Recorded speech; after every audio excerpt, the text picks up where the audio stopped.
Hello there, welcome to another week in our garden. Now this morning we have a little bit of sunshine at the moment, but we've had some snow and we've got a very chill wind at the moment, so we're going to start in the shed and then we'll go up to the greenhouse today and probably go down the garden tomorrow and show you what I've been doing down there. Now this month's seeds I'm going to put in, I've held on to for another just over a week because of that very cold weather. I weren't going to set seeds when it's -8 and 9. So we'll start from this week putting these seeds in. Now the ones I'm going to put in the garden, obviously I might just hold off a little till the ground warms up a little. Now we'll put a selection of lettuce in, not a lot though, just a few of each, just to start off. Those will go in the greenhouse, obviously not in the propagator. Celeriac, that will go in to the greenhouse. I'll probably start it in the prop. Carrots, they'll be going in the raised bed, so they'll probably be held off a bit. That is my summer cabbage, and I'm going to put a greyhound in just to try and get in front of them. Romanesca, we actually bought these seeds from Poland, believe it or not. I'm going to try that one. Somebody said they had trouble, so let's see. We'll have a go and see what we can do with it. Just the early cauliflower there that we just bought to put in. We do have some calabrese in, but that one will be the follow-on from the one we're putting in. Leeks, I'll start those off in the next week or so indoors, and then we'll put them into the root trainers and take them on. Cucumber, it's still a little bit early yet, but we will put some in. Parsnips, they'll be going into the raised bed, but again we might just hold off for a little while. Likewise the broccoli, that'll be starting in the greenhouse, but then that'll be a full year before we get anything off that, but I'll put it at the back of the bed so we've got some at the end of the year. Tomatoes, we're going to graft them all this year if we can. Now these are submarine, these are the root stocks for the scions to put on. Now you always put your root stocks in at least a week before you put your scions in, so they need to go in a good week, 10 days before the scions that will graft to them. Now you only get 5 seeds of the submarine in a packet. I have 4 packets, so I shall have to set them in that root trainer, individual seeds, and see if we can get those up. Now towards the end of the month I will be planting some peppers. Now Stu, one of our subscribers, very nice chap, he sent me some seeds of peppers, so I want to do those probably mid towards the end of the month, depends on the weather. Although we can put them in the propagator in the greenhouse, I don't want them too big too early, so probably later. But thanks for that, Stu, we will get them in this month. Now last week we did soil tests and I got all the results and I wrote it all in the diary of each plot and what corrections need to be done. It's a little bit surprising, but it's not too bad really. So we'll go through the plots. Really all the plots are the same pH wise. They're all 7 to 7.5 pH. That'll do nicely. We can work at that. On all the plots, A, B and C and the raised bed, believe it or not, the nitrogen was all low and the potassium on all plots was low. Phosphates was medium to high, so that's good, but so we won't be adding any phosphates, and as I said the pH was spot on, so that's fine. Now you'll find that nitrogen and potash are the 2 nutrients that are washed out through the winter, and also your plants use a lot of those, especially the vegetables, to grow. So you will have low nitrogen and potassium, or K2 as we like to call it. So my analysis, if you like, I've done it all in the diary, so next year I'll have, like I've got this year, I've got last year to look at as well. It was roughly about the same as last year. Now with the potassium and the nitrogen being low, there's loads of different ways you can put potassium into your garden. You can do it organically or not, which suits you the best. Now this is the way I'm going to do ours. You can copy me or just find your own way through it, but remember, it's the amounts you put in. To put too small amount in, your plants will suffer. If you put too much in, it actually locks up other nutrients within the soil, so you've got to get it more or less spot on if you can. Okay, this is your dried blood. Don't be squeamish, it's only just like brown powder, it's no problem. Now this has got 12% nitrogen in it, and you put 100 grams per square metre. Always follow the manufacturer's instructions on this, and that is 100 grams, so you'll need a fair amount, but that's what we're going to use. Now dried blood is a sort of a medium to fast releaser of nitrogen, so I should put that on as I put the crops in, and then just dig it in, or with my bent fork, and put it in the soil, and that will start the reactions going. Hoof and horn. This is hoof and horn, if I show you. Another organic one. Now this is a slow release, and this will release 13% of that is nitrogen. That's what we're after. Now I've got to put 100 grams per square metre the same, and that is 100 grams. As you can see, there's quite a bit to put on per square metre. Again, it needs to be in the soil, not on the soil. The next one I'll be using is, I use a lot of this, is fish, blood and bone. Now the N.P.K of this is 535, which is a little bit low when you're trying to put a lot on, but this is a slow release. Now you need 75 grams per square metre, but that is it.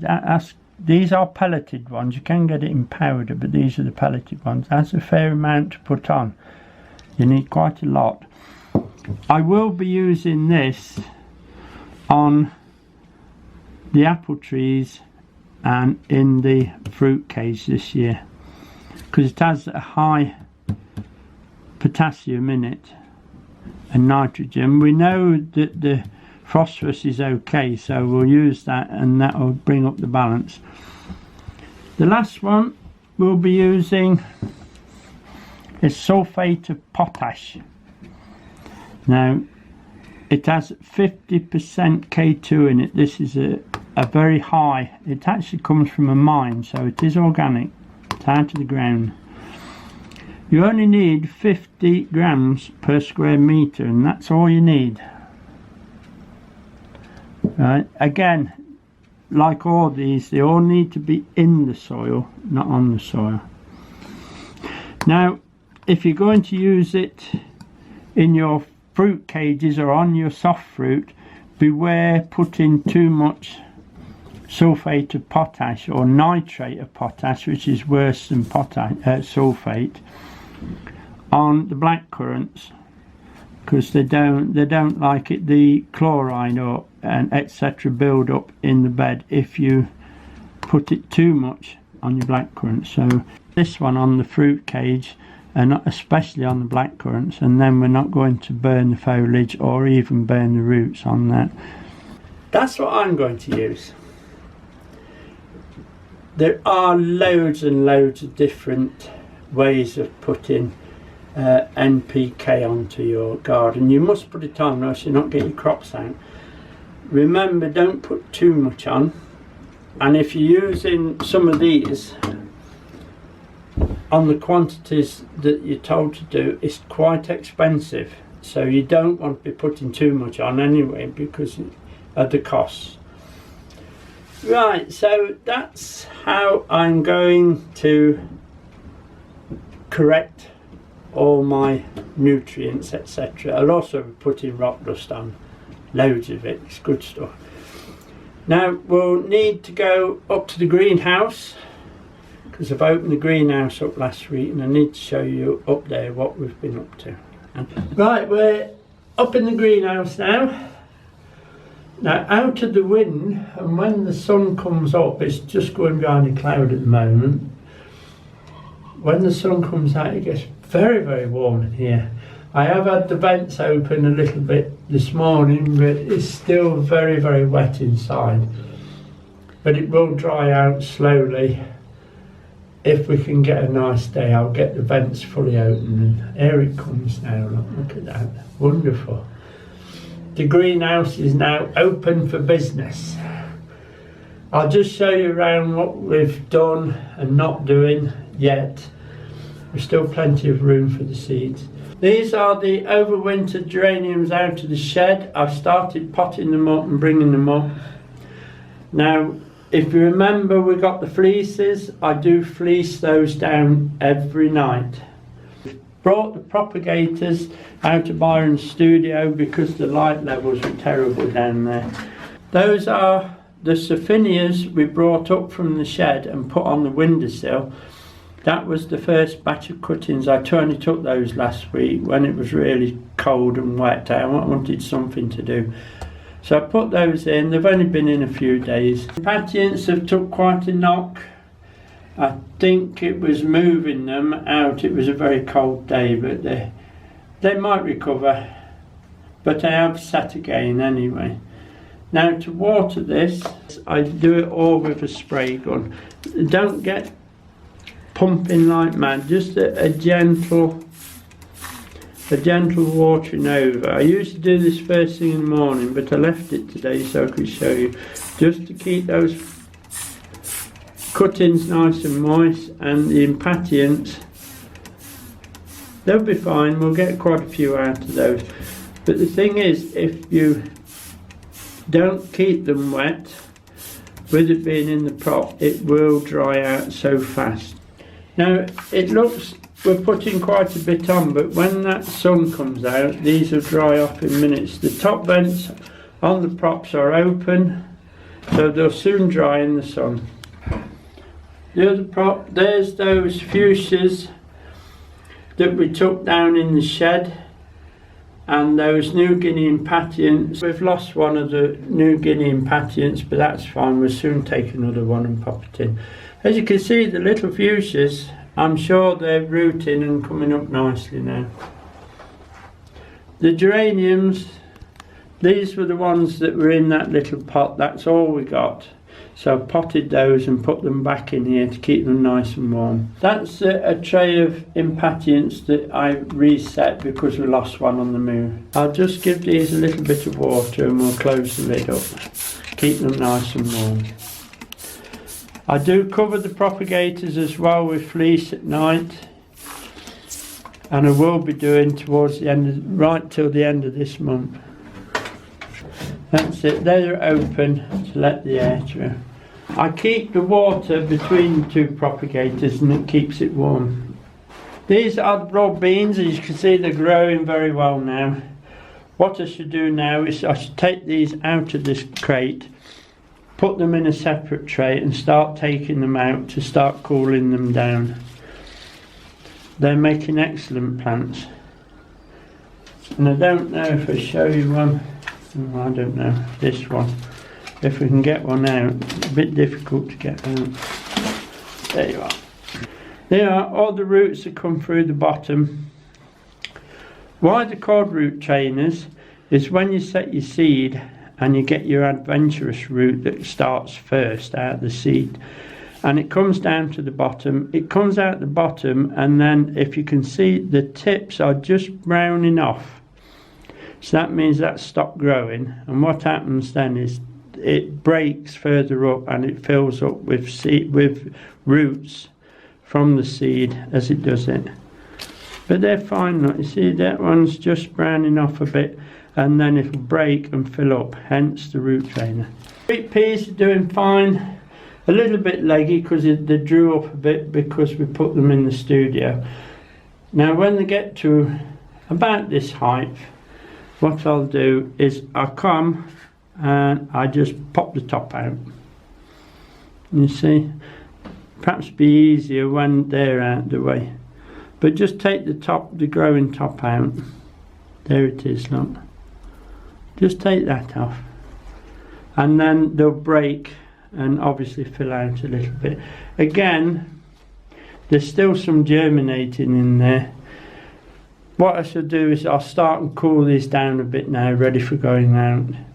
We will need the room in here eventually, so the quicker I can get these out, the better. The standard fuchsias have overwintered in that corner nicely. I can see there's leaves coming on every one, so we've done quite well with that because we've had some really cold weather. The Calabrese here is breaking nicely, they're doing fine. Again, they got a little bit leggy because we had them in the studio, but they'll be fine. The first batch of onions weren't so good, but I've potted them anyway. And then if I just turn that tray, you'll see the second batch is not brilliant, but there's enough onions in there for us. Some spring cabbage and some winter lettuce because I want them early, so we'll put some winter lettuce in. Romanesca, so that's just what I've already started. I've actually put vermiculite into my compost now, which helps open it up a little bit. Right, these are the boxes we're going to grow the potatoes in this year, the early potatoes. Weather turns a little bit better in a month or so, we'll put them outside. Right, so I put, if you remember, we mixed this compost and soil together. That's already in the bottom. We'll put 2 in. Now these are Pentland Javelin. They've not chitted as much as I like, but we've had some really cold weather and long dark days, so but we'll put them in. We'll put 2 in the box, look. Not that far apart, about there. And then we'll cover them up with about 3 inches of soil. Make sure you get them rose end up, it'll be that way up, no, rose end up. And we'll cover them with 3 inches of our pre-mixed soil. And then when they come up through that soil, we'll keep topping them up. Now here's the soil I've had in here for a day or 2 now. It's warmed up nicely, so we can put this straight on. Just pop it on top. Now we'll put half in each. That'll be plenty. Just level it off.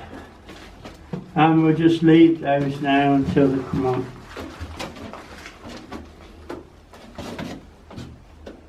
We'll leave those potatoes in here for a few weeks until the weather picks up, and then we'll put them out.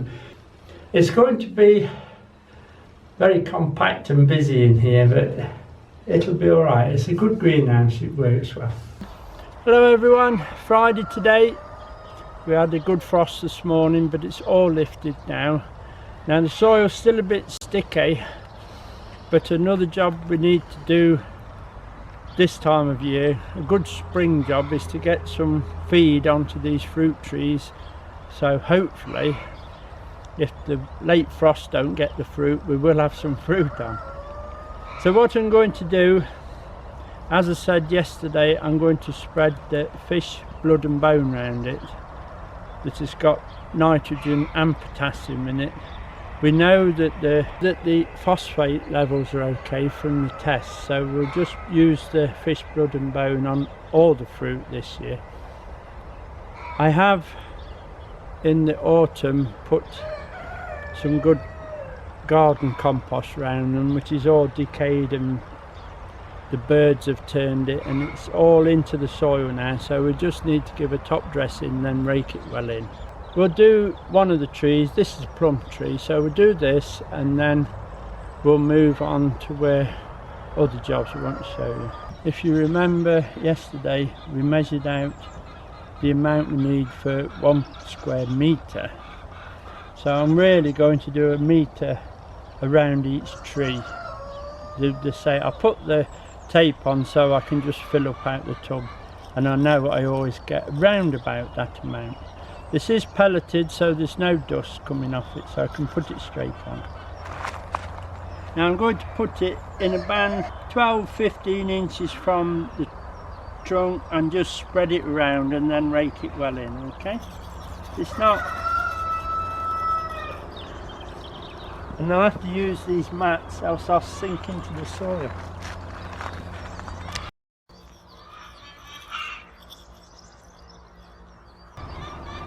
We'll just do the other side and then we'll rake it in. It's not too exact. As long as it goes around the tree and raked in, it'll be fine. We'll just use this bent rake and really rake it in. You can see the compost from last autumn is well rotted down now. That'll feed the tree as well. We'll change that grease band a bit later in the spring. There's no need just yet. It's no good forking it in because you'll be pulling the roots up that are near the surface, so that's just enough. Do this to all the fruit trees, and we'll do the same on the soft fruit that's in the cage up there. I'll show you when it's all done, but it's all basically the same way, using the fish, blood and bone. This is plot C. This will be the brassica bed. We know the pH is fine for the brassicas. You can see where the tunnels are going to go now. I just have 2 celeriac left under that straw. I shall lift those out. I shan't dig it no more because I want it tight for the brassicas, so I should just deep rake it, put the fertilisers on and then set the crops in it. We'll finish up with 4 tunnels here to hold the brassicas. Now, as you can see, the overwintered onions and the garlic at the top are doing rather well. It's took a bit of a bash from the very cold weather, but they'll be fine. I shall take this tunnel off as soon as it's dry enough for me to walk on it. I'll take this off and get it hoed and raked, ready for finishing off now. As you can see, the chickens have come down to give us a hand, but I'm afraid they'll not be in there much longer now, because I want to get that. As soon as I can walk on it, I'll get it fertilised and raked down, and then they'll be shut in at the top then. There's plenty of room at the top of the garden for them, but they just like to come down and give us a hand. Now we're up at plot A. As you can remember, we put the compost on top from the compost bins, and I've dug this half. This will be where we put the big frame to grow the squashes on, and then we'll put some pumpkins and some salad crops in. The butternut squash will be in there somewhere as well, and the courgettes will be in there. These are the 2 raised beds. I've taken the tops off so I could work them easier. Just a few parsnips just to lift them. I don't like to leave them too long when they start growing again. I like to get them up. As you can see, they're quite a size down there. We'll get those out, and I think Di says she'll get them frozen. The idea with the raised bed this year is to put the parsnips at that end and then replenish the soil with the soil out of the loam box. Put early carrots at this end and the main crop in that end as well. I should put 3 rows of parsnips in like we've done in this bed. We don't need a lot of parsnips, so it's no good filling the bed up with them. As you can see, the brassicas we had left are starting to pick up a little bit. Now the weather's warming up a little and the snow's gone. The ones that are very small, I shall give to the chickens. They'll have those. Now that's brought you up to date a little bit with what's happening on the plot, and it's Friday today. The frost is gone, the sun is sort of peeping out, so I might get a little bit of digging done today as it dries out a little. If not, then we'll leave it till it's ready. As I say, it's Friday, so that'll be it for this week. Hope you've enjoyed it. Many thanks to those people subscribing. We do appreciate it. I say that every week, but we do appreciate it. Thank you for watching, and hopefully we'll see you next week. Bye now.